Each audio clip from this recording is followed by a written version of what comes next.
মনে রেখো, রক্ত পানি করা মুসলমানের ঘামের পয়সায় বিশ্ববিদ্যালয় হয়েছে। 14 কোটি মুসলমানের টাকায় দেশ চলে, বিশ্ববিদ্যালয় চলে। ইসলাম বিরোধী প্রোডাকশন বিশ্ববিদ্যালয় থেকে মেনে নেওয়া হবে না। প্রয়োজনে বিশ্ববিদ্যালয় তালা ঝুলিয়ে দেওয়া হবে। বাংলাদেশে থাকতে হলে আল্লাহর কোরআনকে মেনেই থাকতে হবে।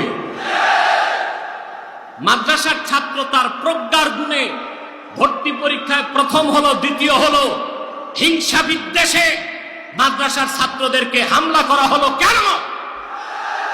তোমাদের সন্তানগুলো জেনা করে, ব্যভিচার করে, নেশা করে, চরিত্রহীন, ডেসপারেট, চারিত্রিকভাবে বিচ্যুত, পড়াশোনা করে না। আমার মাদ্রাসার ছাত্ররা রাতে তাহাজ্জুদ পড়ে, দিনের বেলা মাদ্রাসায় কোরআন